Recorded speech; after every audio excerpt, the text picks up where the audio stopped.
I joined the company about a year ago, and my background was not in fintech or cryptocurrencies or blockchain. I was traditional finance guy. I was at the CME running precious metals when I got the opportunity to join Ripple. And the first reason I joined is because there are real people at Ripple. It's a real company. We have probably one of the best fintech blockchain teams in the world from a tech perspective, but we also have really seasoned management from incredibly incredibly successful companies. So when I looked at the leadership, Chris Larson in particular, who is a legend in Silicon Valley, I couldn't help but be enamored by the possibility of working with these folks. So the people's really the first reason I joined. The second reason I joined is that it's a real company. I had come from Morgan Stanley, Bank of America, Mitsui, CME. I had worked in really large, pretty prominent places, and my mother asked me, "Where are you going to work?" I showed her the website, and she was like, "Well, the website looks nice." But no, in all seriousness, we're almost 180 people now. We have $94 million in VC funding. Like I said, our people come from some of the most prestigious places on the planet, and we have offices all over the world, and we continue to expand. It's a solid, substantial place, building solid, substantial things.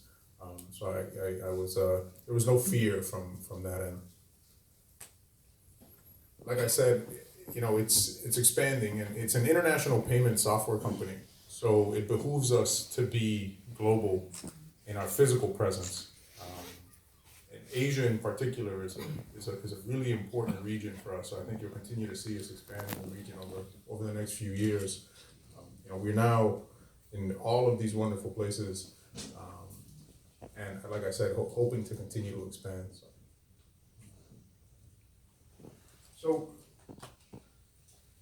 the last and final reason why I joined the company is because I felt like they were building the killer app for the perfect digital asset for payments.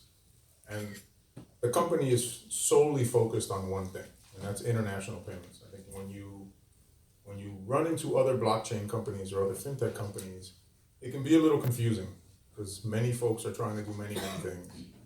And that makes it very hard to be good because you can't go deep. If you can't go deep, then you can't solve your customers' problems. When the company was founded, they had this wonderful technology in XRP and then the XRP ledger, and they could have done anything with it, really, just about. And they looked at all of these other use cases, trade finance, securities, lending, smart contracts, insurance, and figured that every single one of those use cases ends up in a payment. And more, it ends up in an international payment. And the international payment rails aren't great. There's a lot of friction, there's a lot of inefficiencies. So the company homed in on this one use case.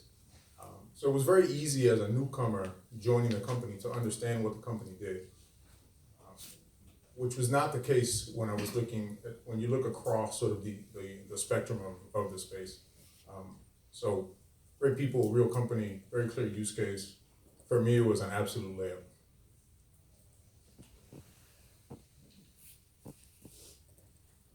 And this is what the company is trying to do.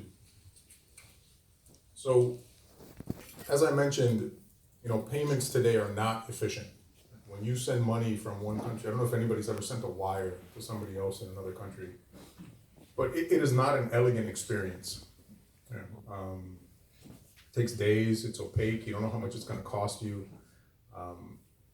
And as you look around, the world is getting less and less willing to deal with those inefficiencies.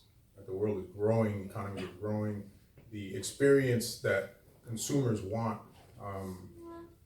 is one of seamless integration, elegance, no failures, global, real-time, on-demand.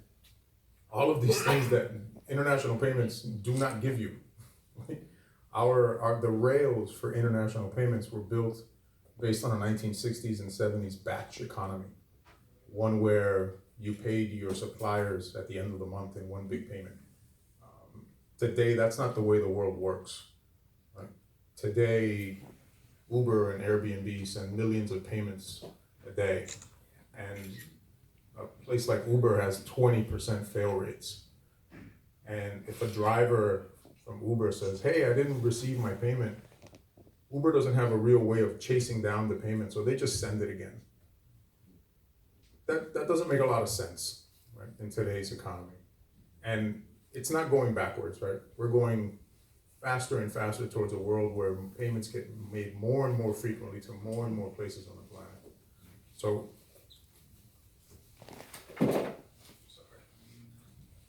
so we have a solution for these problems, right? We have three solutions actually. So, and this is what I'm going to walk you guys through tonight.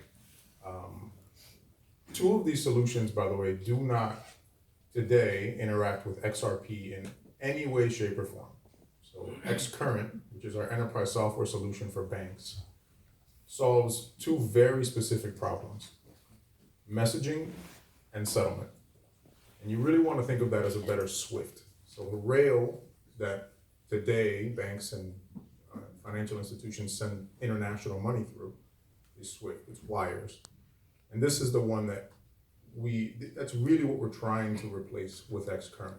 XCurrent gives you bi-directional messaging and instant settlement in a way that today you can't do. So keep those in mind. I think so we're gonna solve three problems, and those are the first two: messaging and settlement. The third problem we're gonna solve is liquidity. And liquidity is where XRP comes in and where XRapid comes in. And we're gonna dig a little deeper into XRapid and XRP in a little while, so I'll move on. XVIA is very similar to XCurrent, except it's not meant to process payments, but meant more to send payments. It's also a hosted solution, so you don't have to, banks or payment providers or corporates, they don't have to install XVIA on premise. They can host it in the cloud, AWS or GCP. Now, today, those three solutions are not fully integrated. But the most elegant end state for our solution stack is one of full integration. So you can imagine somebody like a corporate like an Uber or an Amazon sending a payment with XVIA, funding the liquidity for that payment through XRapid, all happening underneath our governance and rule sets. So when a financial institution joins Ripple by using the software, they don't just buy software, they also join a network of rules that cover things like compliance and dispute mitigation, so that it's easy to understand sort of the rules that everybody has to abide by. And then lastly, on the other end, the bank would process the payment with XCurrent. This is the vision, guys. So this is what we're trying to get to, where you have smaller financial institutions sending payments, funding them through XRapid and XRP, and then being processed through XCurrent.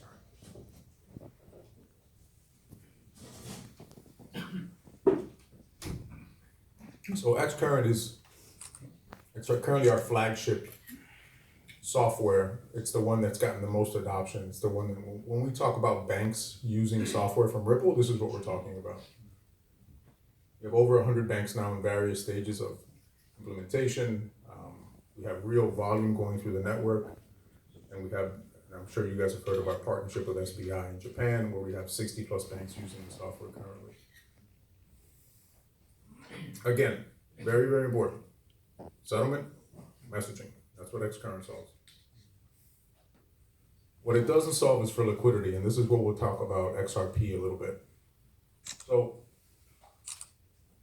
today, when a bank wants to send money from Brazil to India, it may need to use the bank accounts of a few other banks in order to get the money from Brazil to India.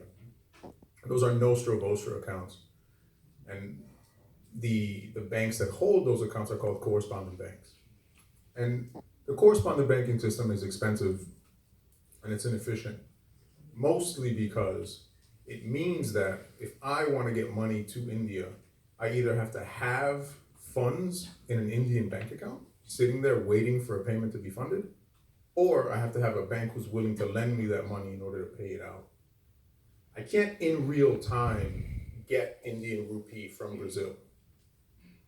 With the banking system, the way it's structured, you can't do that today. And that's a problem.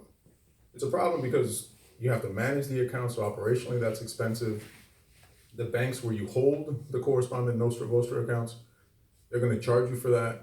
They're gonna charge you for the liquidity if they're lending it to you, and if you have funds there, they're just sitting there. So we've seen numbers as high as $27 trillion a year sit in Nostra Vostra accounts and nobody uses them.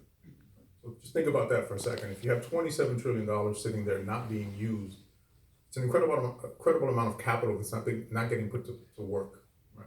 Incredibly inefficient. We think XRP can be a solution for that. So instead of that flow that I described where you're sending money from Brazil to India using the corresponding banks, what you could do is just take your Brazilian real, buy XRP, move it to India, sell the XRP in India for Indian rupee, and then pay out locally. You could do that in 30 seconds, 90 seconds. That would simplify your flow simply because now you're only bridging through one asset. But really what you'd be doing is you'd be sourcing liquidity in real time in a way that you couldn't do before. And the magic comes from the fact that XRP does a few things really, really well, which we'll talk about in a little bit. So what does XRP do well?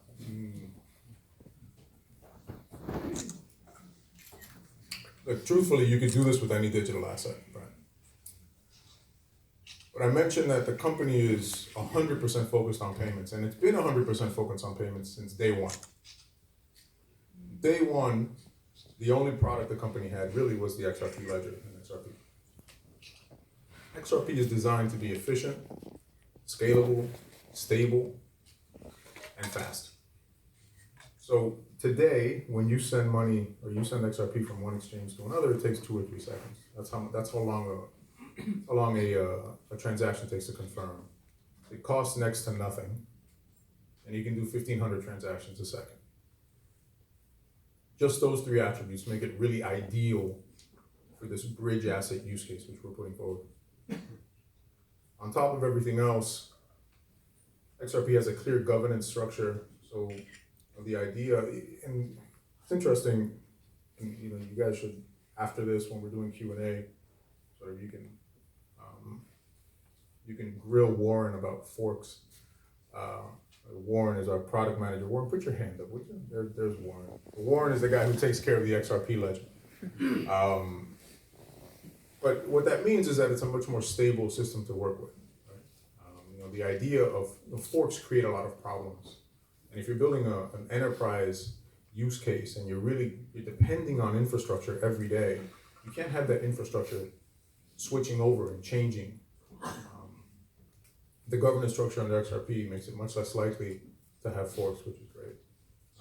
And I think that's easily see that with the 32 million ledgers we've closed without issue. So in short, we think that not only are digital assets great for that use case, but XRP is the perfect digital asset for that use case.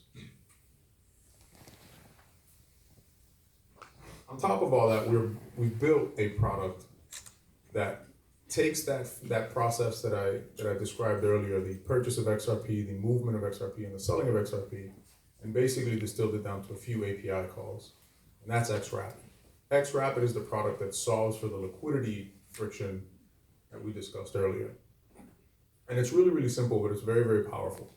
So if you're, in this example, which we just piloted this, and I'm sure some of you saw the announcement a few weeks ago about Qualix, the payment provider in the US, that used XRapid to move money from the States to Mexico.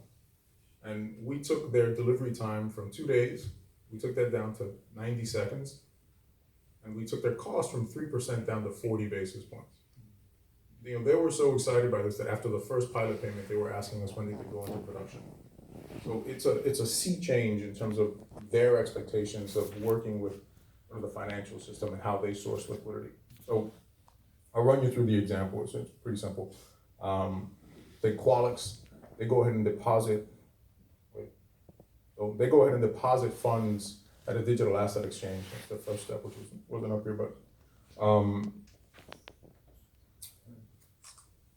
once they have the fiat sitting at the exchange, all they have to do when a payment comes through to them is connect to XRapid, basically dial up the API. What the API does, and it coordinates the next few steps, which is the first step is the purchase of Mexican peso, US dollar at the US dollar exchange. Sorry guys, I screwed that up. It's a little hot up here.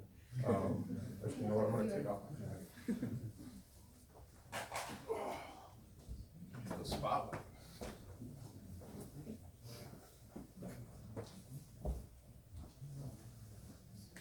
So you don't buy fiat, you buy XRP.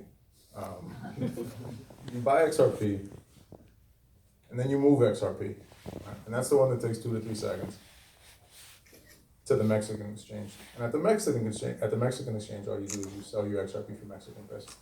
Now there's an interesting thank you.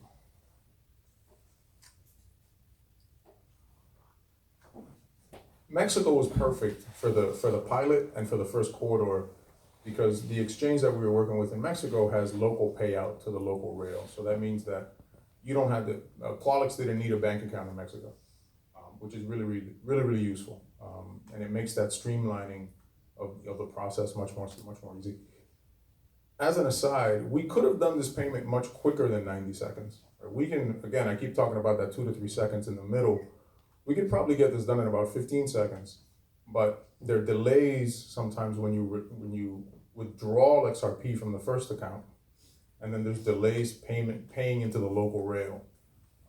We could help with the first part, but the local rail is a dependency that we can't change. So it's we're kind of dependent on that last piece. But either way, it's a monumental shift in expectations in terms of what these payment providers can do.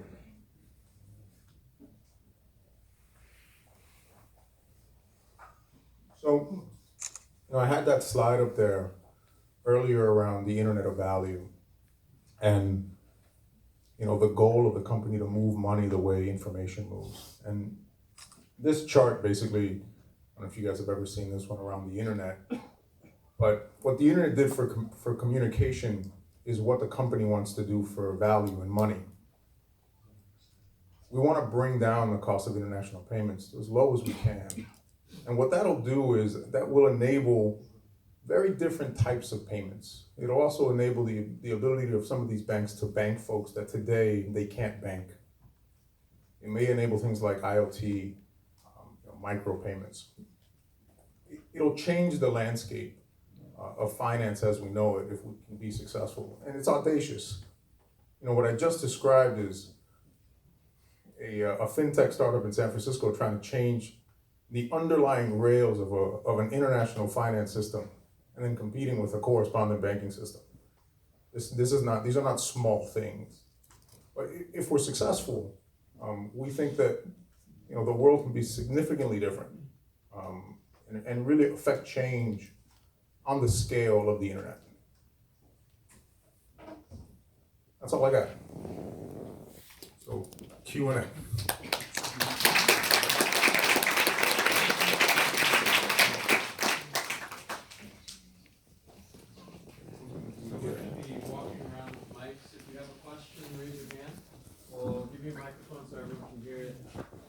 We've got Warren here, who's a product manager. He can answer the technical questions. We all got the market questions all locked down. So. And actually, could I get everybody from Ripple up here just for a second, just so I can introduce everybody? We got a big team. 혹시 질문 있으시면은 영어로 해주셔도 되고, 혹시 한국어로 해주실 분은 말씀해 주시면은 말씀드리겠습니다. So on the end, we have Marcos in our marketing department, joined us a few months back. Emi Yoshikawa, who runs basically all things Asia. Emi is Ripple in Asia. Madhu is product manager for data. Warren is very, very important. He is the product manager for XRP. So if you have any technical questions around XRP, that's the guy you want to talk to. And then Sagar, who just joined us in our Ripple Asia office in regulatory outreach. There's me. This is our team. And thank you all for coming out today and for waiting. But yeah, if you have questions, we'd love to hear them. You got the floor. So I have two questions. My first is, let's say that I want to send money to Kenya or something, and I'm in the U.S. So in places like that, if you wanted to exchange XRP into the local currency, that'd probably be kind of difficult since there aren't many exchanges there.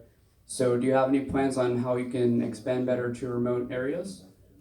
Yeah, it's a great question. You know, my job at Ripple is really to grow liquidity for XRP, and that means partnering with exchanges, partnering with market makers, partnering with OTC, over-the-counter liquidity pools.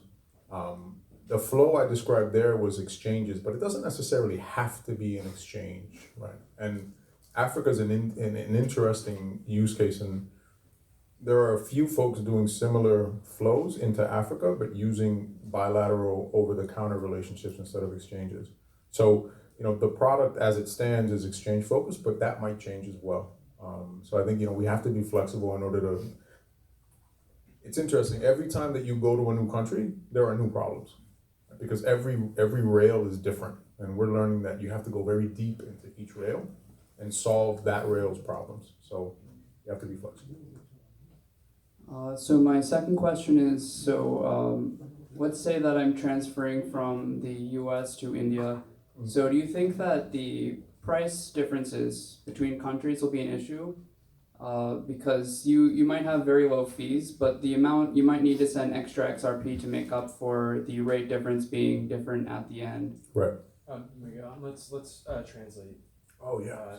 So the question, it sounded like, is what do you do when there's rate differences, and how do you think about that? Or actually, your question really more is, what do you do when you go to send money and the rate changes from when you started the transaction to when you ended the transaction? Is that right? Yeah, that too. You want me to answer? Okay. So the nice thing about XRP is that the time that you're in between exchanges is very short. So for Bitcoin, you might be waiting for a confirmation for an hour. And these things today are very volatile. So that might mean a significantly different rate.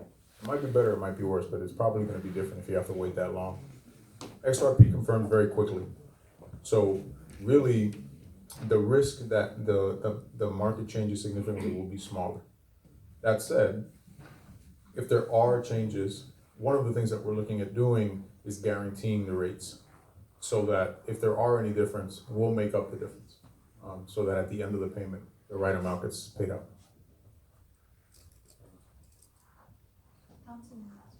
안녕하세요. 저 XRP 가격 변동성 좀 여쭤보고 싶은데, 올해 4월 5월부터 이제 굉장한 펌핑이 있었는데 지금은 잠깐 정체되어 있는 것 같은데, 뭐 여러 가지 좋은 소식이 많이 있는 걸로 알고 있습니다. 올해 연말에 에스크로 소식도 있고 이런저런 상장 소식도 있고 한데, 지금 가격을 일부러 잡아둔다는 얘기도 들어가지고 거기에 대해서 어떻게 생각하시는지.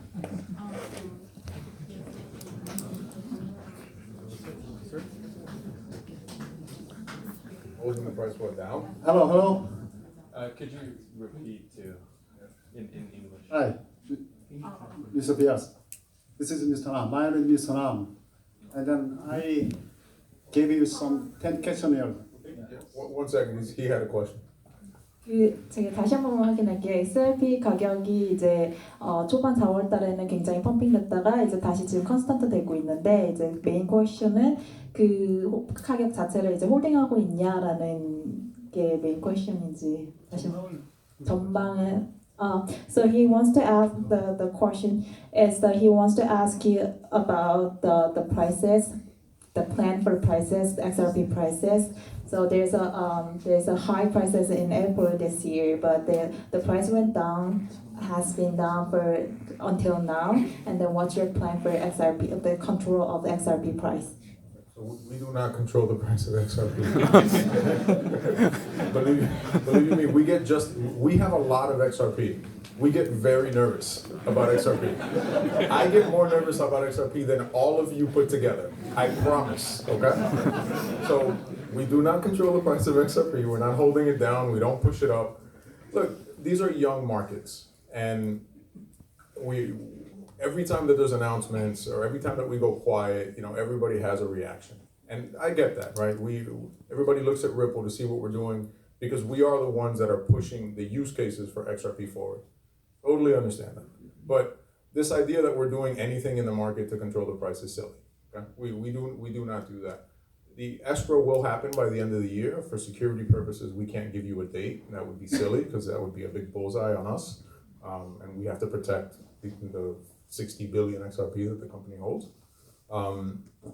Now, I think that the one thing I can say is that you have a team of people who are dedicated to making XRP useful and making XRP the best digital asset for payments in the world. And we do think that is going to eventually drive a lot of utility to XRP. In theory, that should make it more valuable. Is that going to make it more valuable every day? No. Is it going to be volatile? Yes. All of these markets will be very volatile. But in the long run, if we do our job and we make it more liquid and we make it more useful, in the end, the hypothesis is it should be more valuable. We'll see.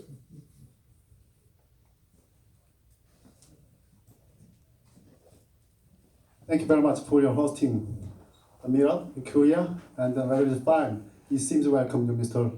Miguel Bias, okay?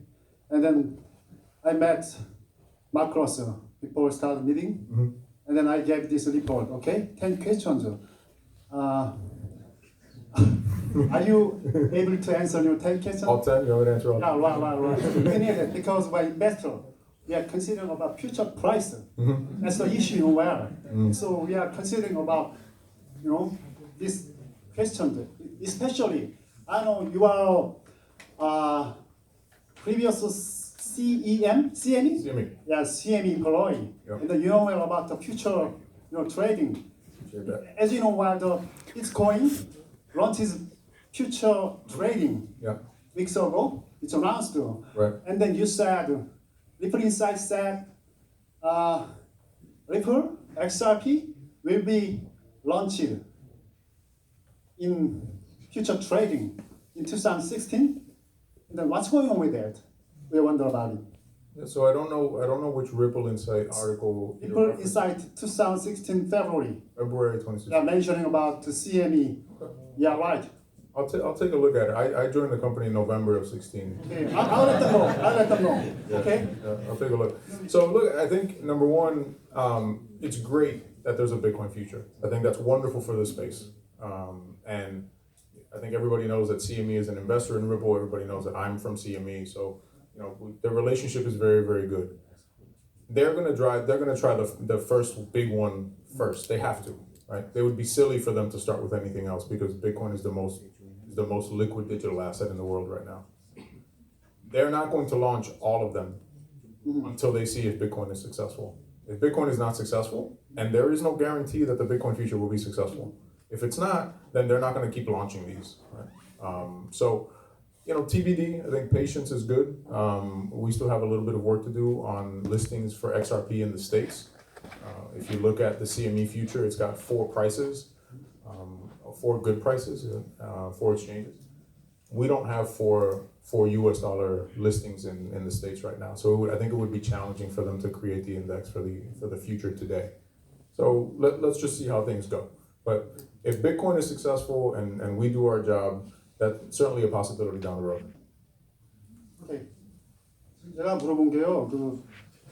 비트코인이 CME 그룹에서 비트코인을 판매거래 시작한다고 했는데 사실 XRP가 2016년도에 리플 인사이트에 보고가 돼 있습니다. 리플 인사이트 기사에 CME가 리플에 투자한다고 나와 있어요. 지금도 기사를 보시면 나와 있는데 그걸 물어본 겁니다. CME가 비트코인을 발표했는데 왜 리플과의 파트너십을 아직 발표하지 않는지 그걸 물어봤는데 이거는 자기가 다시 한번 확인을 하겠다고 합니다. And then, One sec, guys. Yeah. You try to find that Ripple instance. I'm really curious. February 26th. Yeah, let's. I saw that the transaction fee is fixed to is less than 1 cent. I saw that. 100. Is it fixed price or it could be increased? Depends on the price of